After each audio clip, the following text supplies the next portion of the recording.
नहमदुहु व नुसल्ली व नुसल्लिमु अला सय्यिदिना व मौलाना व मअवाना व मलजाना मुहम्मदिन व अला आलिहि व अस्हाबिहि व औलादिहि व अज़वाजिहि व अहले बैतिहि अजमईन। अम्मा बाद फ़अऊज़ु बिल्लाहि मिनश शैतानिर रजीम। बिस्मिल्लाहिर रहमानिर रहीम। मा काना मुहम्मदुन अबा अहदिम मिन रिजालिकुम वलाकिन रसूलल्लाहि व खातमन नबिय्यीन व काना अल्लाहु बिकुल्लि शैइन अलीमा। आमन्तु बिल्लाहि सदक़ल्लाहुल अज़ीम व सदक़ रसूलुहुन नबियुल करीम। वाजिबुल इहतराम मुअज़्ज़ज़ मोहतशम मेहमानान गिरामी उलमाए किराम सनाखान मुस्तफ़ा सदर महफिल नकीब महफिल, अल्लाह रब्बुल इज़्ज़त की ज़ात अक़दस का बेहिसाब फजल और एहसान है कि जिस रब्बे करीम ने आज रात चंद लम्हे अपने प्यारे महबूब मुकर्रम सल्लल्लाहु अलैहि वसल्लम के जश्न ज़िक्र और मिलाद की महफिल में बैठने की तौफीक अता फरमाई। दुआ है कि अल्लाह रब्बुल इज़्ज़त आज की इस महफिल का सदका हम सब को बिलउमूम, आज के मेज़बानों को बिलखुसूस अल्लाह अपने करम की, अपने फजल की, अपनी रहमतों की खैरात अता फरमाए। सामिन मोहतरम, काफ़ी देर से आप हुजूर की सनाखानी समात फरमा रहे हैं। नात खानों में मुख्तलिफ अंदाज में, मुख्तलिफ रंग में, ढंग में आप और हमारे दिलों को महसूस फरमाया। अल्लाह ताला इनकी आवाज़ में बरकत अता फरमाए। मैं मशकूर बरादर मोहतरम जनाब भाई मोहम्मद उस्मान मेहरवी साहिब का और आज के मेज़बान भाई मोहम्मद इजाज़ साहब उनके बरादरान का, जिन्होंने आज की रात चंद लम्हे हमें ईमान को ताज़ा करने का माहौल फराहम फरमाया। और मैं मशकूर हूँ अपने सुन्नी तहरीक भाइयों का, भाई इफ्तिखार मुगल साहब, खुर्रम शहजाद साहब, अब्दुल जब्बार साहब, तमाम उलमाए कराम का, कि ये दुनिया ख़त्म हो जाएगी, ज़िक्र मुस्तफ़ा होता रहेगा। हर कोई अपने हिस्से का काम कर रहा है, आता है नौकरी करता है चला जाता है, फिर और आ जाते हैं। रोकने वाले भी रोकते रहे, करने वाले करते रहे। ना ज़िक्र मुस्तफ़ा रुका है, ना रुकेगा, ना रुक सकता है। वरफ़अना लका ज़िक्रक, अल्लाह फरमाता है हमने बुलंद ऐसा कर दिया है महबूब, वलल आखिरतु खैरुल लका मिनल ऊला, आने वाली घड़ी आपके लिए बेहतर होगी। यानी आने वाले वक्त में महबूब आपके चर्चे में इजाफा होता चला जाए। अब देखें कि मिलाद में इजाफा हो रहा है, जुलूस में रोज बरोज इजाफा हो रहा है। क्यों? ये सिर्फ अल्लाह का वादा है अपने महबूब के साथ। सारी दुनिया अगर हुजूर का जिक्र करना शुरू कर दे, हम हुजूर के जिक्र को बढ़ा नहीं सकते। हम बढ़ाने के लिए नहीं बैठते, हम तो अपनी नौकरी के लिए बैठते हैं। अगर सारी दुनिया ना भी करे तब भी मुस्तफ़ा का जिक्र कम नहीं हो सकता, क्योंकि अल्लाह फरमाता है महबूब हमने बढ़ाया है आपका जिक्र। इसलिए दोस्तों बड़े खुश नसीब हैं हम कि अल्लाह ने हमें अपने महबूब की नौकरी करने की तौफीक अता फरमाई। कभी गौर करें तो हर वक्त, हर दौर में वक्त के बादशाह भी थे ना, वो भी मुस्तफ़ा की नौकरी करके गए। जो बंदा जहां है वो समझता है कि मैं मुस्तफ़ा की नौकरी करने आया। नूरुद्दीन जंगी रहमतुल्लाह ताला अलैह बादशाह वक्त था। हुजूर ने रात को ख्वाब में दीदार कराया और दो शख्सों की तरफ इशारा किया, फरमाया ये दो शख्स है ना, नूरुद्दीन ये जंगी, ये कुत्ते हैं, इन कुत्तों को आके ना मुझसे दूर कर। जवान सारा दिन रोता रहा, मैं क्या करूं, किधर जाऊं, कौन से हैं ये लोग, बदबख्त, हुजूर क्या फरमाना चाहते हैं, ना समझ सका। सारा दिन सोचता रहा। फिर रात को नींद आई, फिर मुस्तफा का दीदार हो गया। हुजूर ने फरमाया नूरुद्दीन जी या रसूल अल्लाह, फरमाइए तो कुत्ते हैं, इनको देखो, इनको दूर कर। सारा दिन जवान रोता रहा, परेशान रहा, पूछता रहा क्या करूं। आखिरकार तीसरी रात आ गई, फिर हुजूर ने दीदार कराया। उलमा को बुला लिया, फुसहा को बुला लिया, उरफा को बुला लिया, कहा कि 3 दिन हो गए हैं मेरे मुस्तफा परेशान है, मुझे नींद नहीं आती, तो बताएं क्या करूं। उलमा ने कहा नूरुद्दीन आप ना इसी वक्त फौरन मदीने चले, अल्लाह करेगा कि कोई हालात वाज़े हो जाएंगे, इशारा मिल जाएगा, कोई ना कोई बात जरूर आ जाएगी सामने, आप जल्दी करें, एक लम्हा ना रुकें, सीधा मुस्तफा के मदीने चले। नूरुद्दीन जंगी बादशाह वक्त है, क्या जरूरत है यार बादशाहों को, लेकिन बादशाह वक्त भी जानता था मैं मुस्तफा की नौकरी करने आया, अल्लाह ने यहां नौकरी के लिए भेजा है सबको। जब मैं रात दिन सफर करके जब मदीने पहुंचा, अब यहां साथ उलमा को भी लाया कि मेरी हर वक्त रहनुमाई करते रहे, बस मेरे मुस्तफा मुझ पे राजी हो जाएं। तो आपने फरमाया सबको बुलाओ, मदीने वालों को, बादशाह आ गया है, बादशाह से तोहफे ले जाओ। सुबह से लेकर शाम तक ताहेफ देता रहा और खुद देखता रहा, मुलाहिजा करता रहा, कोई ऐसा शख्स तो नहीं आता जो ख्वाब में मुझे मुस्तफा ने दिखाया था। कोई ना आया। दूसरे दिन, तीसरे दिन, 10 दिन हो गए। मदीने में ऐलान कराया, वजीरों से पूछा यार कोई शख्स रह तो नहीं गया। उन्होंने कहा जी कोई भी नहीं रहा, सब आए हैं, सब ले गए हैं, कई कई बार ले गए हैं, हाथ नहीं रोका उनका, आने दो, सबको आने दो। लेकिन 2 शख्स ऐसे हैं मदीने में जो बड़े दूर से आए हैं, उनको जरूरत ही नहीं है किसी चीज की, वो खुद साहिब हैसियत, वो खुद सखी हैं, वो तो खुद सारा दिन पैसा तकसीम करते रहते हैं, वो खुद सारा दिन फुकरा को देते रहते हैं, उनको जरूरत नहीं है। फरमाया नहीं, उनको भी बुलाओ। दाढ़ियां रखी हुई थी, अमामे बांधे हुए थे, जुब्बे पहने हुए थे, और दागे सजदा तो बना, दागे मोहब्बत ना बना, सजदे के भी दाग थे। जब वो जूं ही सामने आए नूरुद्दीन जंगी के, नूरुद्दीन जंगी ने देखा और बेहोश हो गए, अफाका हुआ। फरमाया इन बदबख्त को गिरफ्तार कर लो, ये वो 2 कुत्ते हैं जिनकी तरफ मेरे महबूब ने इशारा किया था। गिरफ्तार कर लिया। कहां रहते हैं जी? फला एक हुजरा है, बस इबादत करते, रात को इबादत करते हैं, दिन को माल तकसीम करते हैं गरीबों में। जब जाके देखा तो 2 मुसल्ले बिछे हुए हैं, चटाइयां बिछी हुई हैं नमाज के लिए। उठाया तो सुरिंगे बनी थी, गार बनी थी, वो मुस्तफा की रोजे अनवर की तरफ खोद रहे थे। सारी रात खोदते और मट्टी पहाड़ों में डाल के आते, और लोगों को पता ही नहीं था। मेरे मुस्तफा ने अल्लाह की इज्जत की कसम पसंद किया किसको? नूरुद्दीन जंगी को।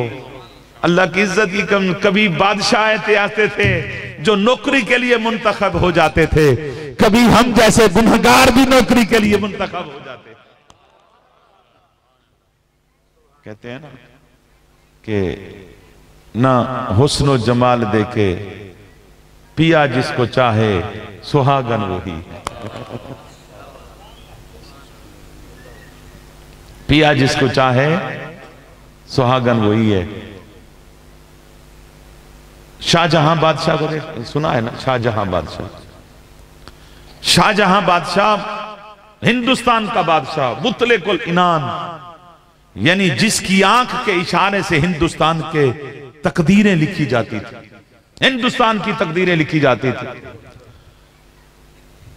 आशिक रसूल था, सच्चा पक्का मुसलमान था।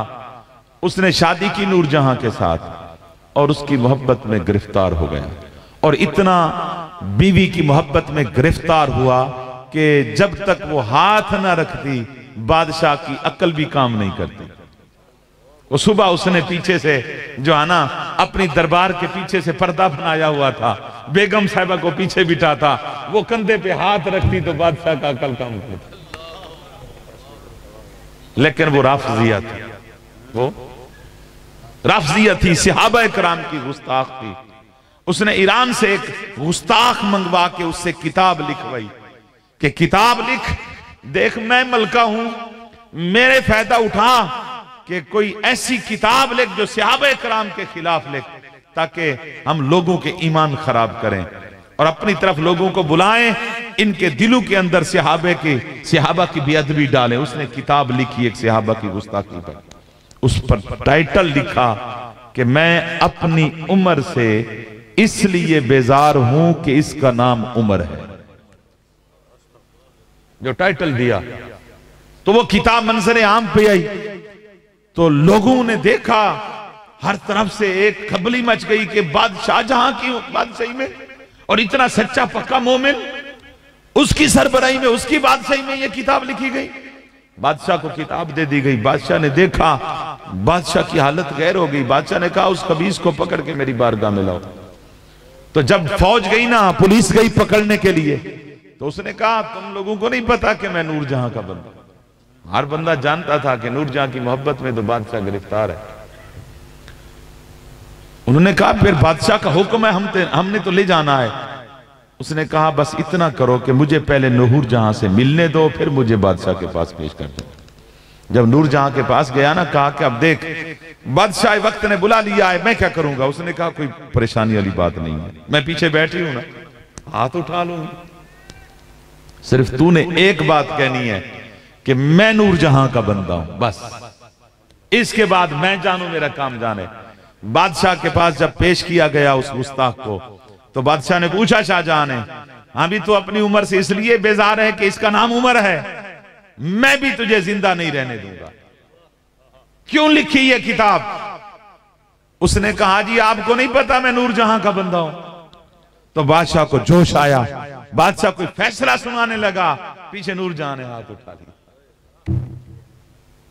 जब हाथ उठाया ना, आज तक जब भी हाथ उठता था बादशाह की दरबार फौरन बंद हो जाती थी, फैसले होते हुए रुक जाते थे, फांसी लगते हुए छूट जाते थे। आज तक दुनिया देखती रही। जब बेगम ने हाथ उठाया ना, बादशाह वक्त ने पीछे मुड़ के कहा, ए जाने मन जान दादम ईमान न दादम।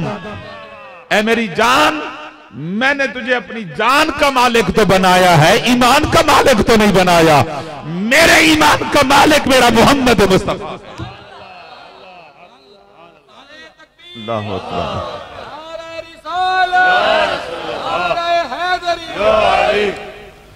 हम ना हर वक्त मुस्तफा की मोहब्बत के असीर हैं, हम मुस्तफा की गुलामी में हम मकरूज हैं। हमारे ऊपर मेरे महबूब के कर्ज हैं, हमने वो कर्ज चुकाने हैं। यार चलो कर्ज ना चुका दे, नौकरी तो को थोड़ी बहुती कर ले। ये मिलाद क्यों कराए जाते हैं? मिलाद इसलिए किए जाते हैं कि ताकि हमारे दिल में मुस्तफा की मोहब्बत बढ़े, हमारा मुस्तफा के ताल्लुक बढ़ जाए। ये ताल्लुक बढ़ाने के लिए मिलाद किया जाता है, और ये शुरू से आ रहा है। हर बंदा चाहे वक्त का बादशाह था, वो भी कोशिश करता था कि मेरा ताल्लुक मुस्तफा से मजबूत हो जाए। आज मैं जिस मौजू आपने आयत करीमा पढ़ी है ना, उसके तहत मैं आना चाहता हूं, आपको तारीख का मुताला कराना चाहता हूं। 1926 के अंदर पाकिस्तान अभी नहीं बना था, बावलपुर जो रियासत थी इसके मालिक कौन थे? नवाब सादिक खान अब्बासी रहमतुल्लाह ताला अलैह। 1926 के अंदर अहमदपुर शर्किया में मौलवी इलाही बख्श ने अपनी बेटी ऐशा बीबी का निकाह एक अब्दुल रज़ाक नामी शख्स से किया। अभी रुखसती नहीं हुई थी तो अब्दुल रज़ाक कादियानी हुए, और ये वो दौर है कादियानी का। 1918 में ये कादियानी नामुराद कुत्ते की मौत मरा है। उसका नाम तो बड़ा अच्छा था, लेकिन मैं वो नाम नहीं लेना चाहता। मिर्जा कादियानी लईन, ये 1918 तक, ये 1890 से लेकर 1918 तक, ये 30 साल, ये जो 30 दहाइयां आई है ना, ये उम्मत मुस्लिमा के लिए बड़ी खतरनाक है। हुजूर ने फरमाया, सयाती अला उम्मती सलासून दज्जालून कज़्ज़ाबून, मेरी उम्मत पे 3 ऐसे कज़्ज़ाब दज्जाल झूठे आएंगे फरमाया मेरी उम्मत को फितने में मुब्तला करेंगे। अल्लाह की इज्जत की कसम, तारीख का मुताला करें, जितना बड़ा दज्जाल और झूठा फितना खतरनाक कादियानियों का आया है, इतना बड़ा फितना आज तक नहीं आया।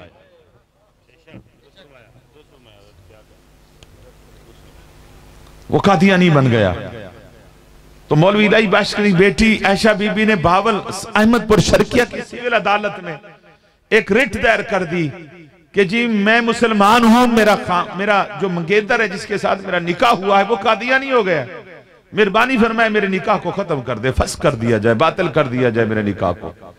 तो सिविल कोड ने ना बहावलपुर रियासत से एक मुआविन के तौर पर आलिम दीन मुतालबा कर दिया, डिमांड की कि एक आलिम दीन दिया जाए, क्योंकि शरी मसला है, अदालत की जो है वो मुआवनत करे।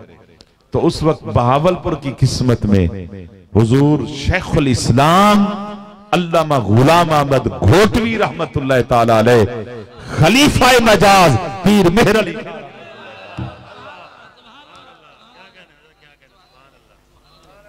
बहावलपुर की सरजमीन पे आ चुके थे, बहावलपुर की सरजमीन पे आ चुके थे। रियासत बहावलपुर ने हुजूर शेखुल इस्लाम को भेज दिया सिविल अदालत में। तो जब जज ने कहा कि जी हाँ क्या कहती है शरीयत इस बारे में, तो गुलाम अहमद घोटवी ने रोते हुए कुरान की तिलावत शुरू कर दी। एक आयत, दो आयत, तीन आयत कुरान सुनाते गए। अंग्रेज जांच रहा था, क्योंकि अंग्रेज का ये भेजा हुआ फितना था। जहां भी कोई ऐसा मामला आता, और फिर अंग्रेजों की हुकूमत थी, उसकी हुकूमत में मुकदमा सुना जा रहा है, और जिसको भेजने वाले, सपोर्ट करने वाले, प्रमोट करने वाले भी अंग्रेज थे कादियानियों।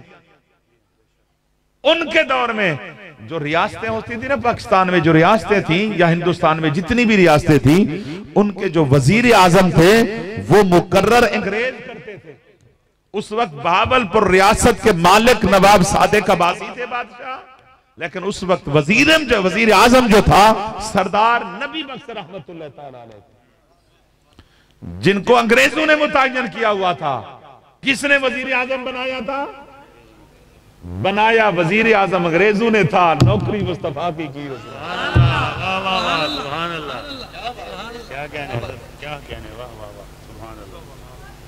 समझ आ रही है ना मेरी बातें? मैं बहावलपुर वालों तुम्हारी तारीख तुम्हें सुना रहा हूं, तुम्हारी तारीख। बहावलपुर बेखबर है इससे। ये बहावलपुर में क्या नौकरी की मुस्तफा की। तो अंग्रेजों ने देखा जिस तरीके से गुलाम अहमद घोटवी साहब शेखुल इस्लाम दलाइल दे रहे हैं, ये जज फैसला अगर जज ने कर दिया तो हमारी सारी मेहनत खत्म हो जाएगी और फिर आगे फैसले चलना शुरू हो जाएंगे। तो उन्होंने वहीं ही ये सिलसिला खत्म करने का इरादा कर दिया। उन्होंने बहावलपुर हाई कोर्ट के जज अधूदास जो थे, जो हाई कोर्ट के चीफ जस्टिस थे, वो अंग्रेजों का नुमाइंदा था, अंग्रेजों ने तैनात किया हुआ था। और उसको लिखा कि अधूदास जल्दी करो, ये सिविल अदालत से फैसला अपनी तरफ ले लो। सिविल अदालत को हुक्म दिया कि ये मुकदमे की समाअत तुम नहीं करोगे, हम खुद करेंगे। बहावलपुर हाई कोर्ट ने फैसला कर दिया। 1928 में बहावलपुर हाई कोर्ट 2 साल समाअत करने के बाद फैसला दिया कि कादियानी मुसलमान हैं, इनको गैर मुस्लिम करार नहीं दिया जा सकता। गुलाम अहमद घोटवी रहमतुल्लाह ताला यूं ही अदालत से निकले, आप रोते रोते घर नहीं गए। क्या घर करने जाऊंगा? मुस्तफा की इज्जत का मामला है, घर में कैसे जाऊंगा? आप सीधा सरदार, आप वकला को बुलाया, आपने पिटीशन अपील की फाइल तैयार की कि सुप्रीम कोर्ट में हमने बहावलपुर सुप्रीम काउंसिल, रियासत बहावलपुर की सुप्रीम काउंसिल में हम रिट दायर करते हैं, जब तक आखिरी कतरा खून का है मुस्तफा की इज्जत की खातिर लड़ता रहा। तरबियत किसकी थी? तरबियत तो मोहम्मद के शेर की थी ना।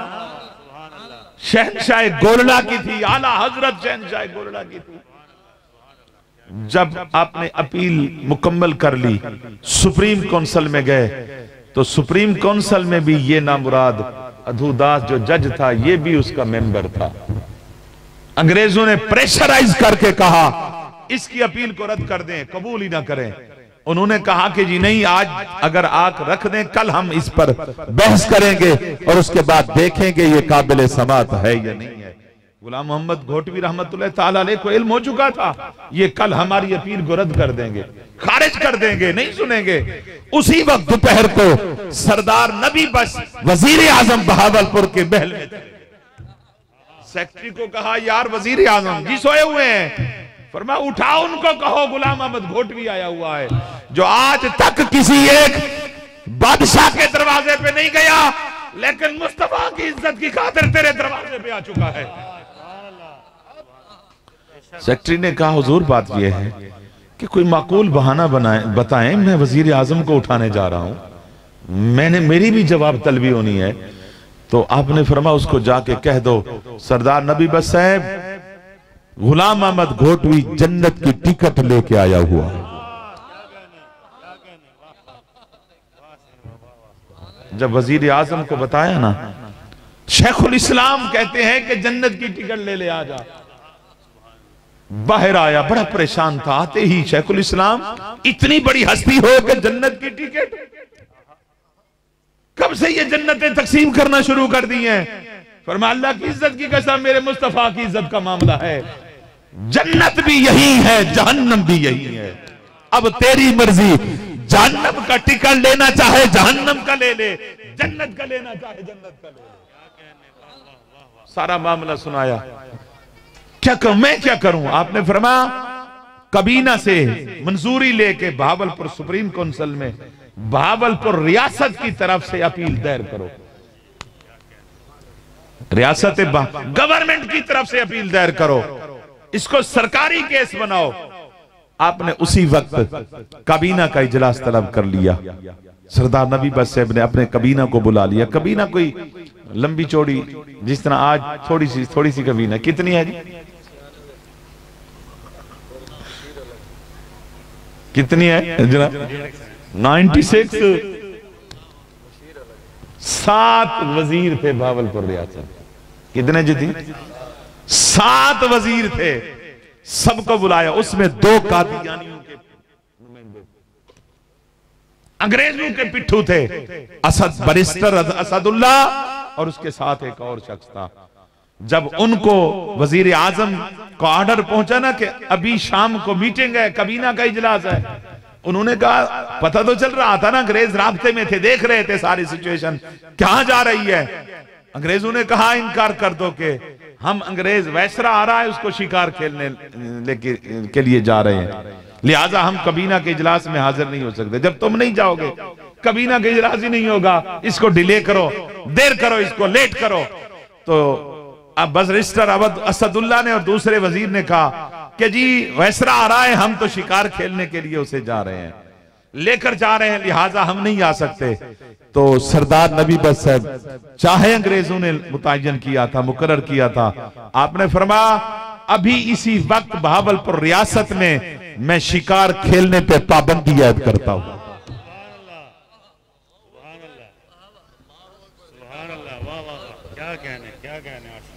पाबंदी ऐद करता हूं, कोई वैसरा शिकार नहीं खेलेगा। और साथ ही कहा जो आज के इजलास में नहीं आएगा वजारत से भी खत्म। मरते क्या न करते, आए इजलास में तो गुलाम मोहम्मद घोटवी साहब को आपने कहा, वजीर आजम ने, गुलाम मोहम्मद साहब ये जो रेट हमने करनी है, हमें कबीना को तो मुतमईन करे ना। तो गुलाम मोहम्मद घोटवी साहब ने उठ के ना कुरान की जो आयत पढ़ी सुने। आपने फरमाया, अल्लाह फरमाता है वल्लदीन युमिनून बिमा उनज़िला इलैका वमा उनज़िला मिन क़ब्ल। हुजूर कुरान शुरू से ही मुस्तफा की खत्म नबूवत का ऐलान करता है। अल्लाह ने फरमाया हबीब आप पर जो हमने नाजिल किया और आपसे पहले जो हमने वही नाजिल की, जो भी ईमान रखेगा वो मोमिन होगा। अगर हुजूर के बाद कोई और वही आती अल्लाह फरमाता जो आपके बाद नाज़िल करेंगे। तो मालूम हुआ वही का सिलसिला मुस्तफा तक बंद हो गया है। जिस तरह किसी नबी का इनकार कुफ्र है, इसी तरह किसी गैर नबी को नबी मानना भी कुफ्र है। तो लिहाजा ये काफिर हैं। सरदार नबी बख्शा के आंखों में आंसू आ गए। आपने फरमाया मंजूरी देते हो? सबने कहा जी देते हैं। अपील दायर हो गई 1928 में सुप्रीम काउंसिल बहावलपुर में मुकदमा समाप्त शुरू हो गई। और अब सुने आगे क्या हुआ। ये बहावलपुर की तारीख की बात कर रहा हूं। मुकदमा शुरू हो गया सुनना। शेखुल इस्लाम साहब दलाइल देते रहे और ये मुकदमा 1935 तक चला। 2 साल पहले सिविल अदालत में और 7 साल 1935 तक ये चलता रहा सुप्रीम काउंसिल में। पहले उसमें चला हाई कोर्ट में, फिर सुप्रीम कोर्ट में चलता रहा। तो अजीजा ने मुस्लिम इसी दौरान क्या हुआ, बहावल, लाहौर, मुल्तान, मद्रास, पूरे हिंदुस्तान की हाई कोर्ट से फैसले आना शुरू हो गए। अंग्रेजों की चाल देखें क्या है कि कादियानी मुसलमान है, इनको गैर मुस्लिम नहीं कह सकते। प्रेशराइज करने के लिए उधर नवाब सादे खान अब्बासी को वहीं अंग्रेजों ने रोक दिया लंदन में कि आपने पाकिस्तान ने, आपने रियासत बहावलपुर में नहीं जा सकते जब तक मुकदमे का फैसला नहीं होता। नवाब को पता चल चुका था, तारें जा रही थी, मेरे मुल्क में मुस्तफा की इज्जत का मामला चला हुआ है, लेकिन अंग्रेजों ने पाबंदी लगा दी, अंग्रेज नहीं जाने दे रहे। एक दिन शुमाली वजीरिस्तान के वजीर आजम अमीर खान साहब मिले नवाब साहब को कि आप रो रहे हैं। नवाब साहब रो रहा, नवाब साहब रो रहे हैं। फरमाया हाँ यार, हुजूर की इज्जत का मामला मेरे मुल्क में चला हुआ है, लेकिन मैं जा नहीं सकता, मैं क्या करूं। अंग्रेज मुझे प्रेशराइज कर रहे हैं कि आप सुप्रीम कोर्ट को कहें कि फैसला करे हाई कोर्ट के मुताबिक, लेकिन अब क्या करूं। तो अमीर खान साहब ने कहा नवाब साहब वक्त है मुस्तफा को मनाने का। ये सारी बादशाहियां उनके सदके मिलती हैं। बादशाही जाती है तो जाने दे, यार को मना ले, मुस्तफा को मना ले। अंग्रेज रोकते रहे, नवाब साहब बहावलपुर आ गए और यहां के अंग्रेजों ने ना पाबंदी लगा दी, आपने जजों को नहीं मिलना। आपने सुना ठीक है नहीं मिलूंगा, लेकिन अजीजा ने मुहतरम आधी रात का वक्त था। मुंशी अकबर साहब जो सुप्रीम कोर्ट के चीफ जस्टिस थे, रात को दरवाजा खटका, आधी रात को चीफ जस्टिस ने दरवाजा खोला। क्या देखते हैं कि एक बुर्का पोश खातून है, रो रही है। कहा कि खातून किसने तुझे रुलाया? तो जब नकाब हटाया तो नवाब सादिक अब्बासी थे। नवाब साहब रो रहे हैं। फरमाया जज तुझे नहीं पता मेरी मुस्तफा की इज्जत का मुकदमा तेरे पास है, कयामत के दिन एक बस मेरी बात बताने आया हूं। अंग्रेज नहीं मिलने दे रहे, अंग्रेजों के नुमाइंदे जगह जगह पे खड़े हैं, तो कयामत के दिन नवाब सादिक को मुस्तफा के सामने शर्मिंदा ना होने देना बस। और ये मुकदमा फिर 1907 फरवरी 1935 में बहावलपुर सुप्रीम काउंसिल ने यह तारीखी फैसला दिया कि कादियानी काफिर हैं, उस ऐशा बीबी का निकाह हम खत्म करते हैं। अल्लाह की इज्जत की कसम, उस ऐशा बीबी के कदमों पे हमारी माएं और बहनें ना कुर्बान हो जाएं जिसने मुस्तफा की इज्जत का मुकदमा लड़ा। 1981 में ना बरतानिया में एक औरत ने मुकदमा दायर किया उनकी सिविल अदालत में कि मेरा खामंद जो शोहर है वो कादियानी हो गया, मैं मुसलमान हूं, तो मेहरबानी फरमाए मेरे निकाह को खत्म करें। यह मुकदमा 1981 में कहां हुआ? बरतानिया में हुआ। जज जो थी वो औरत थी, उसने 3-4 दिन बाद फैसला कर दिया, हफ्ते के अंदर अंदर, कि ये निकाह खत्म करती हूं। निकाह खत्म कर दिया क्योंकि कादियानी है, दूसरा मुसलमान है, लिहाजा निकाह खत्म। तो जो अंग्रेज जज थे, ऊपर वाली अदालतें थी, उन्होंने तलब कर दिया उस सिविल जज को, जज साहबा को कि आपने कितना बड़ा फैसला दे दिया, हमारी डायरेक्शन के खिलाफ दे दिया, हम क्या चाहते हैं पूछा। इतना बड़ा फैसला क्यों दे दिया? दलाइल भी नहीं सुने आपने दोनों तरफ से, बस मुकदमा है आपने कर दिया। उसने जो कहा ना वो सुने। उसने कहा ये मुकदमा बहावलपुर रियासत में 9 साल चलता रहा, उस फैसले पर मैंने फैसला दे दिया।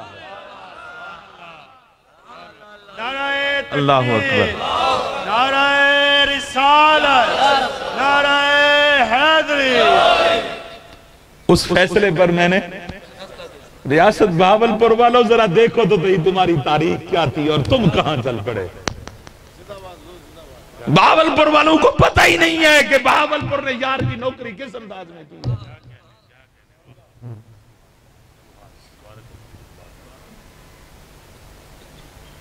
मा काना मुहम्मदुन अबा अहदिन मिन रिजालिकुम वलाकिन रसूलुल्लाहि व खातमन नबिय्यीन। फिर पाकिस्तान बन गया। कब बना पाकिस्तान? 1947 में। पाकिस्तान का आईन कब बना? 1973 में। जब आईन बनाना, उस वक्त पाकिस्तान बन चुका था। शरई तौर पर तो ये काफिर थे, लेकिन आईनी तौर पे ये नामुराद अपने आप को मुसलमान भी कहलवाते थे। मस्जिदें भी इनकी थी और मस्जिद भी लिखवाते थे। और जब माहौल पाकिस्तान में ऐसा बना, अब किस किस को बताएं कि ये कौन है, तो उस वक्त अल्लाह ने नौकरी किसको दी? अशाह अहमद नूरानी। मैदान अमल में आए, आपने जाके ना एक मुहिम चलाई कि हम इसको पाकिस्तान के आईन में भी काफिर करार दिलाते हैं।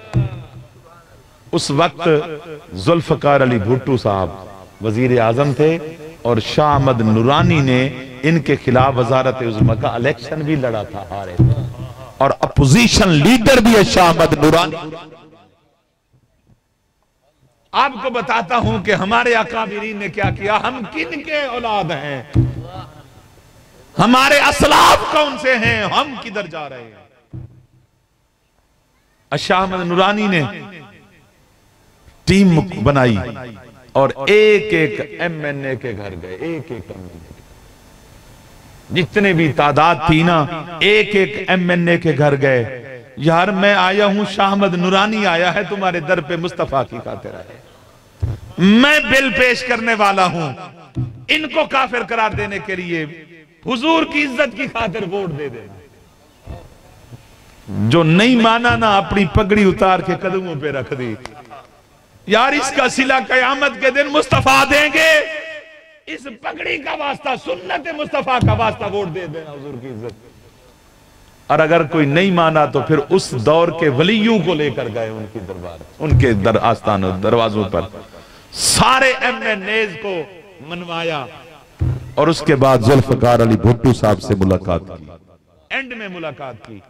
आप जानते थे जुल्फकार अली भुट्टो कितना जीरक और कितना चालाक इंसान है, कितना चुरबुल लिसान है। आप जब गए, उसने कहा नूरानी साहब किस दुनिया में रहते हो आप, किस दुनिया में रहते हो कि ये बिल पास करना और वो बिल भी कादियानियों के खिलाफ पास करना, जिनका पूरी दुनिया में होल्ड है, और मैं अकेला क्या कर सकता हूं। पूरी एमएनएज है, पूरी जमात है, पूरी एक कबीना है, पूरा पार्लियामेंट है, इसको कौन मनवाएगा। आपने फरमाया तू अकेला मान जा, बाकी को छोड़ दे नूरानी पर,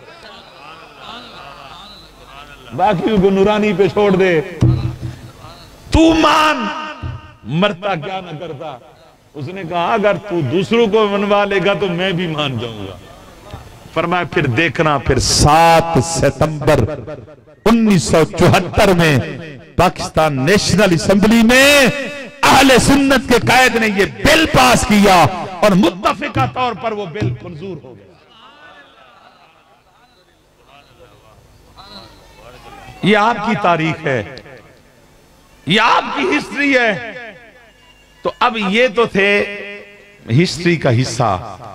अब मैं आप, अभी मैंने तकरीर शुरू नहीं की थी, 12 बजे मैं शुरू करूंगा,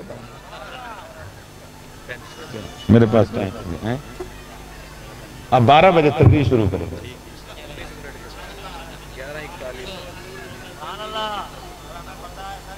वो तो सुना लिया था, वो सुना लिया था, मैंने जो सुनाना था वो सुना लिया था। हाँ जी, बिस्मिल्लाह।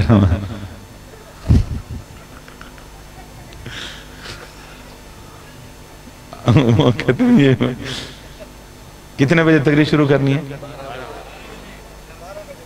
लेकिन घड़ी के 12 नहीं, चेहरे के 12।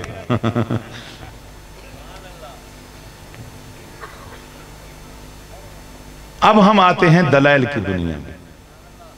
क्या कोई दलील भी सुना है? सईदी साहब आपने तारीख तो पढ़ के सुना दी, क्या कुरान में दलाइल भी हैं? पहली बात मेरी सुन ले, मैं दलाइल आपके सामने एक दो रखता हूं और क्लोज करता हूं गुफ्तगू को।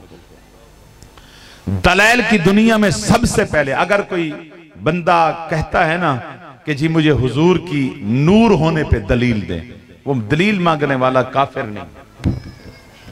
अगर कोई कहता है कि हुजूर के इल्म गैब पे कोई दलील दो, वो मांगने वाला काफिर नहीं है। अगर कोई कहता है हुजूर के इख्तियार पर दलील दो, वो मांगने वाला काफिर नहीं है। हुजूर की जिस सिफत पर भी अगर कोई दलील मांगे वो मांग सकता है, वो काफिर नहीं होगा।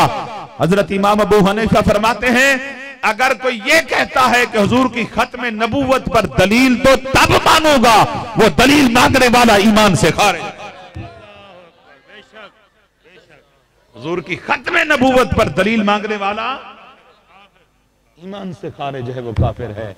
यानी ये हसास मसला इतना है, इस पर ये राह हक है, संभल के चलना, यहां है मंजिल कदम कदम पर। थोड़ी सी मैल आ गई तो ईमान चला जाएगा। खातमुन नबिय्यीन का अकीदा ऐसा पुख्ता होना चाहिए।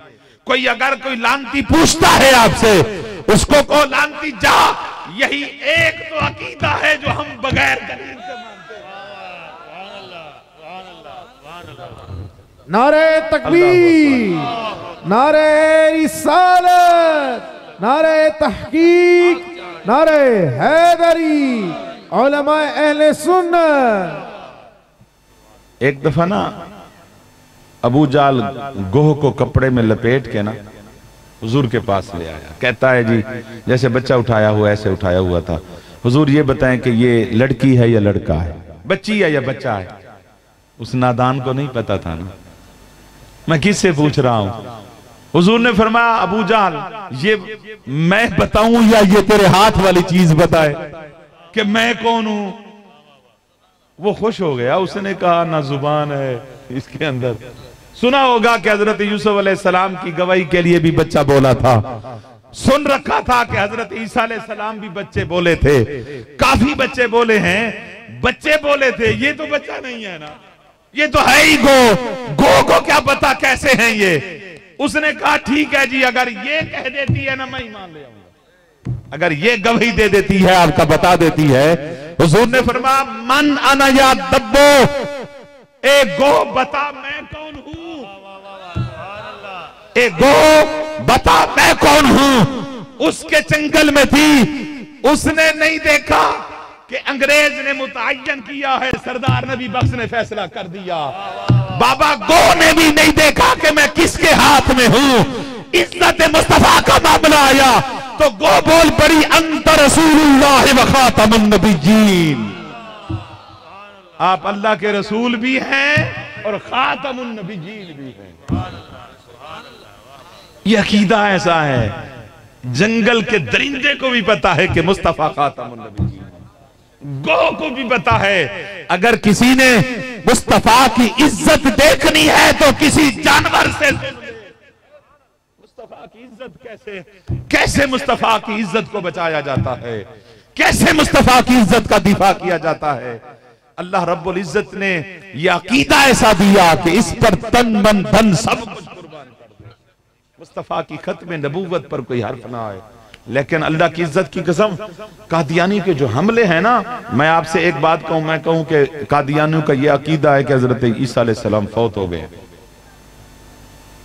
कादियानियों का यह अकीदा है कि हजरत ईसा अलैहिस्सलाम, और कुरान क्या कहता है बर्रफअहुल्लाह, आप फौत नहीं हुए, फांसी नहीं चढ़े, वमा सलबू हो, नहीं फांसी चढ़ाया गया, बल्कि बर्रफअहुल्लाह, उन्हें उठा दिया गया। कुरान कहता है लेकिन कादियानी क्या कहते हैं? फौत हो गए। आप जाके किसी कादियानी को कहें कि जी आपका तो ये अकीदा है, हमारे मौलवी साहब ने कहा, वो आपको मिर्जे की किताब उठा के देगा, वो दिखाएगा कि ये देख लिखा हुआ है, ये मिर्जे की किताब है, ये देख लिखा हुआ है कि हमारा अकीदा है कि ईसा अलैहिस्सलाम आसमान पे उठाए गए, फौत नहीं हुए। आप किसके पीछे पड़ेंगे, मेरे या उसके? मेरे। फौरन आपके ज़हन में आ जाएगा यार हमारे मौलवी ने ऐसे झूठ बोताल लगा दिया। ये है उनकी चालें जो आज मुसलमानों को समझ नहीं आ रही। उस जलील ने, उस बेगैरत ने, उस लानती ने बड़ी चालें चली। वो उसने पहले किताबें कुछ लिखी, फिर कुछ लिखी, फिर कुछ लिखी। नया बंदा जब फंसता है ना, उन्हें यही किताबें दिखाते हैं। जब वो पीछे से कट ऑफ हो जाता है मुसलमानों से, फिर उसे कादियानी बनाते हैं। तो इसलिए उन्होंने जो मानी किए हैं, देखे ना जी, ऐसे हसीन मानी किए हैं, बज़ाहिरन बंदा सुन के ना सुभान अल्लाह कह देता है।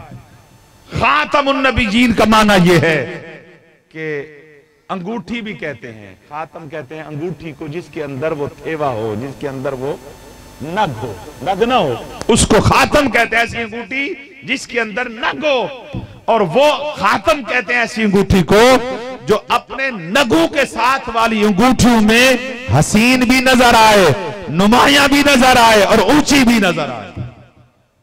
ऊंची भी यानी सारी अंगूठियां पड़ी हूं, सबसे बड़ी हसीन अंगूठी खातम वाली अंगूठी है। और ये माना किया है कादियानियों ने, बड़ा हसीन माना था मुसलमानों को बर्बाद करने के लिए कि जी हुजूर सबसे बड़े हैं, कादियानी तो छोटा है।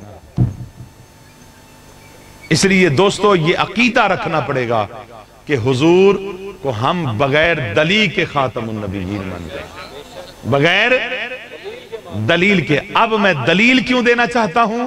सिर्फ ईमान की ताजगी के लिए, हमारा ईमान ताजा हो जाए और हमें पता चले कि मेरे रब ने मेरे मुस्तफा को कितनी शान अता।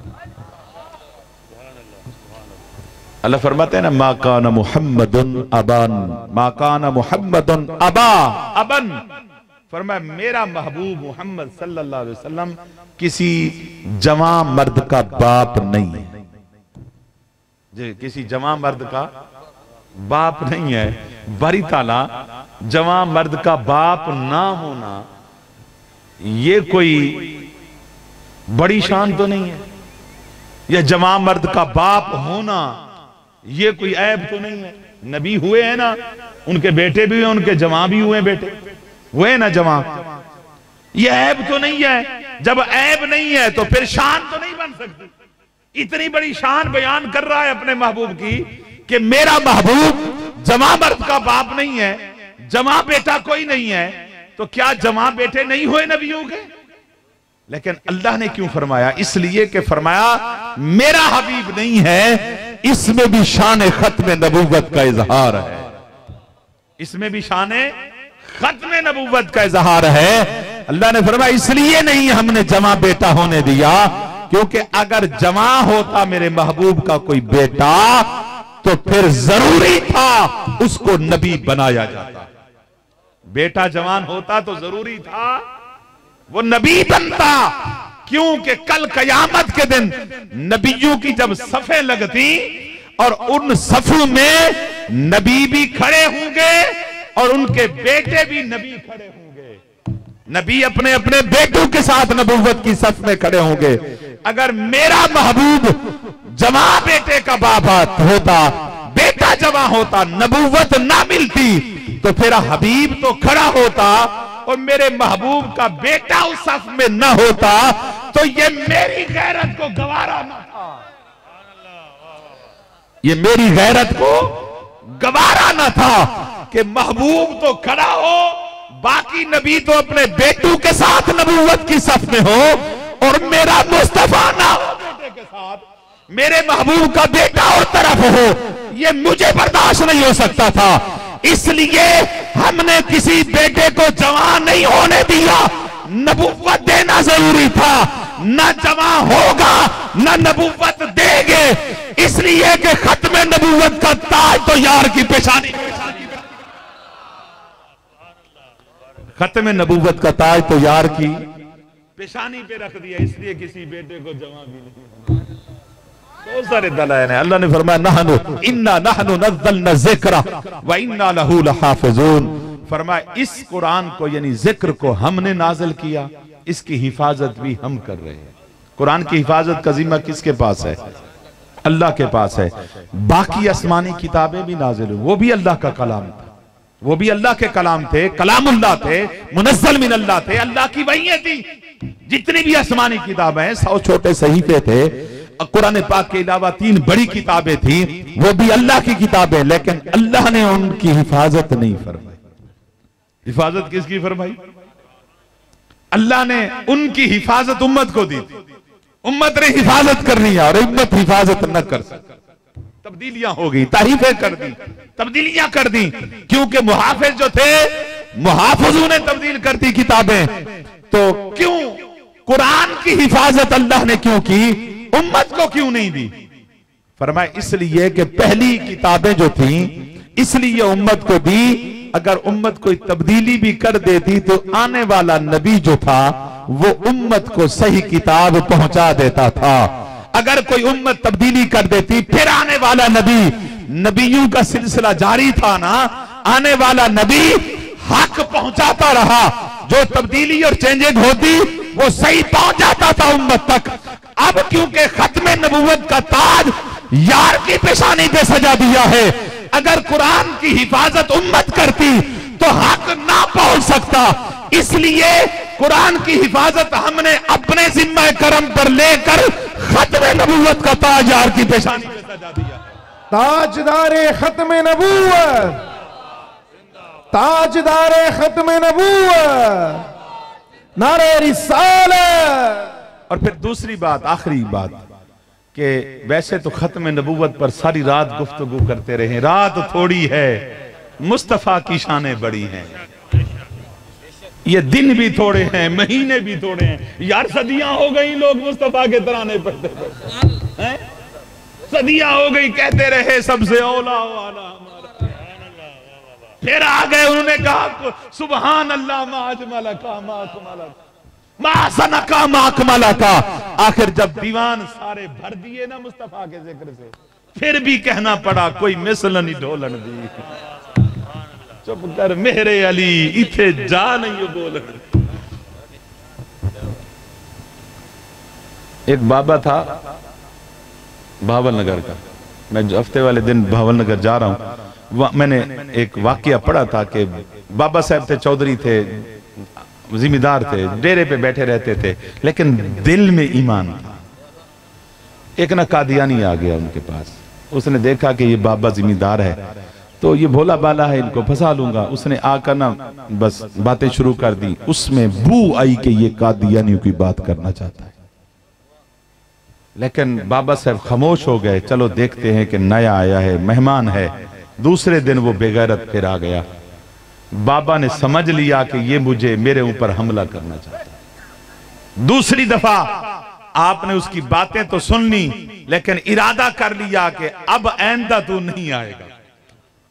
जब सुबह हुई ना, बेटू को बुलाया बाबे ने, कहा कि एक कुल्हाड़ी तेज करो, बस गर्दन पे रखो और गर्दन उतर जाए। कुल्हाड़ी तेज करके बाबा ने रात साथ रख दी, वो आ गया। उसने कुल्हाड़ी को जब देखा ना, मौसम बदला बदला नजर आया, आगे चुप करके बैठ गया, बात ही नहीं करता।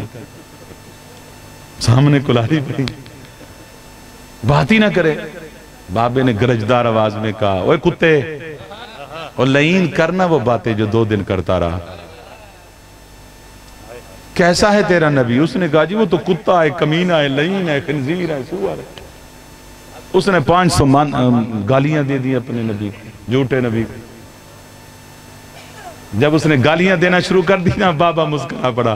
और बाबे ने कहा कुल्हाड़ी देख के कर रहा है ना, झूठा था ना, इसलिए तू गालियां देता रहा। अब उठ, ये कुल्हाड़ी तुझे देता हूं। अपने बेटों को बुलाया कि मेरा कत्ल इसको माफ है। उसने कहा बाबे ने कि मुझे सर से लेकर पांव तक टुकड़े टुकड़े कर दे, और जब टुकड़े टुकड़े हो जाए ना, फिर मेरे टुकड़ों को कहना कि तेरा नबी कैसा था। मेरे जिस्म के हर हर टुकड़े से आवाज आ गई, सबसे आला वाला हमारा नबी, सबसे बाला वाला हमारा नबी। क्या खबर कितने तारे खिले छुप गए, पर न डूबे न डूबा हमारा नबी।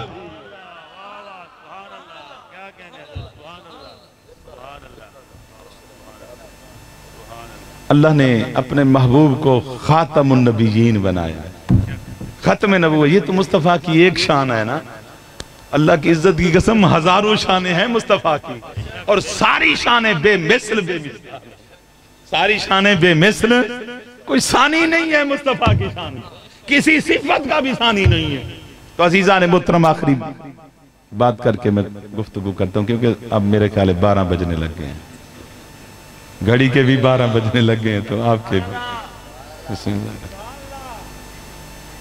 जितने भी पैगंबर है ना, जितने भी पैगंबर है, हुजूर आए हैं ऐसी शान से, बाद में नबूवत की जरूरत ही नहीं थी, नबूवत की जरूरत ही नहीं थी। अल्लाह ने क्यों नबूवत का सिलसिला बंद कर दिया महबूब पर, क्यों बंद कर दिया? क्योंकि नबी वो होता है, नबी एक एजाज है अल्लाह की तरफ से, बहुत बड़ा एजाज है नबूवत का। ये एजाज क्यों मिलता है कि जो जिससे रब कलाम कर ले उसके एजाज में अल्लाह उसे नबूवत देता है। अल्लाह गैर नबी से कलाम नहीं फरमाता। अल्लाह गैर नबी से कलाम किससे फरमाता है? जिससे कलाम करे फिर उसे नबी बनाता। जैसे कोई जाके ना सदर या वजीर आजम से मिल ले तो उसके एजाजिये में फिर वापस आ जाए तो एजाजिये के तौर पर कमिश्नर, डिप्टी कमिश्नर उसे एजाजिये के तौर पर सलूट करते हैं। जी ये वजीर आजम का जा रहा है, या वजीर आजम का सेक्रेटरी बन गया, या वजीर आजम का मुआमिन बन गया। एजाजिया तौर पर मुलाकात हो जाए तो उसे आजाद दिया जाता है। बाबा जिस तरह वजीर आजम को मिलने का एजाज सलूट है, इसी तरह अल्लाह से कलाम करने का एजाज नबूवत है। जो रब से कलाम करता है अल्लाह उसे क्या देता है? नबूवत देता है। जिसने भी कलाम किया वो नबी बना। आदम ने कलाम किया तो अल्लाह ने नबूवत का ताज पहना दिया। शीश ने कलाम किया तो अल्लाह ने नबूवत का ताज पहना दिया। नूह ने कलाम किया तो अल्लाह ने नबूवत का ताज पहना दिया। हजरत इब्राहीम ने कलाम किया तो अल्लाह ने नबूवत का ताज पहना दिया। नबियों से कलाम भी होता रहा और नबूवतें भी बढ़ती रही, नबूवत के ताज भी पहनाए जाते रहे। कलाम किया हजरत यूसुफ अलैहिस्सलाम से तो नबूवत का ताज, कलाम किया हजरत दाऊद से, बड़ी सोहनी आवाज थी दाऊद नबी, बड़ी सुरीली आवाज थी, नबूवत का ताज पहनाया। कभी कलीम से कलाम हुआ, कभी ईसा से कलाम हुआ, कभी याहया से कलाम हुआ, कभी इस्माइल से कलाम हुआ। कलाम का सिलसिला चलता रहा, नबूवतें बढ़ती रही। कलाम का सिलसिला चलते चलते सिलसिला आ गया मुस्तफा, फिर रब हम कलाम हो गया अपने महबूब के साथ। गुफ्तगू चल पड़ी महबूब के साथ। कभी गार में कलाम हुआ, कभी सौर में कलाम हुआ, कभी मक्का की वादियों में, कभी बदर में, कभी ओद में, कभी मकाम दना पे, कभी सिदरा पे। कलाम का सब सिलसिला शुरू हुआ ना, तवील हो गया। 23 साल तक कलाम होता रहा। कितने साल तक? इसलिए थोड़ा थोड़ा रब ने कलाम करना शुरू कर दिया। पहले तो यकदम होता था ना, ये ले जाओ कलाम है मेरा, पढ़ लो जाके घर। नहीं, डायरेक्ट बोलना चाहता है, बोलता रहा। तो 23 साल के अरसे के अंदर जब रब ने अपने महबूब का मीठापन देखा, मुस्तफा का लहजा देखा, मुस्तफा की मिठास देखी, मुस्तफा का इखलास देखा, अल्लाह ने फरमाया हबीब कलाम तो हमने बाकी नबियों से भी किया था, कलाम तो हमने पैगंबरों और से भी किया था, और जो मजा तेरे साथ कलाम करने में आया वो किसी के साथ ना आया। जो तेरा लहजा था वो किसी का नहीं था, जो तेरा इखलाक था वो किसी का नहीं था। महबूब तेरे साथ कलाम करके जो लुत्फ मिला, हमने तेरे इखलाक की कसम खा ली है, हमने तेरे लहजे की कसम खाई है। महबूब तेरे साथ कलाम करने के बाद आज हम ऐलान कर रहे हैं, न किसी से अब कलाम करेंगे, न कभी को नबी। न किसी से कलाम करेंगे, न किसी को नबी बनाएंगे। महबूब तेरे लहजे की कलम कसम, तेरे गुफ्तगू की कसम, इन हुवा इल्ला वहयु यूहा, तेरे जुबान की मिठास की कसम। महबूब आज के बाद तेरा रब ऐलान करता है कि लोगों अब कयामत तक रब किसी से नहीं बोलेगा। अब कयामत तक तेरा रब किसी से नहीं बोलेगा। महबूब अब तेरे साथ कलाम करने के बाद दिल ही नहीं करता किसी से, जी नहीं करता किसी से कलाम करें। इसलिए फिर महबूब हमने खत्म नबूवत का ताज आपकी पेशानी पे सजा दिया है। वलाकिन रसूल अल्लाह व खातमन नबिय्यीन। बारे दीगर में मशकूर हूँ भाई इजाज साहब का, भाई उस्मान मेरवी साहब का और सुन्नी तहरीक का, जिन्होंने इज्जत और पजीराई दी। अल्लाह ताला हम सबको अपने करम की खैरात अता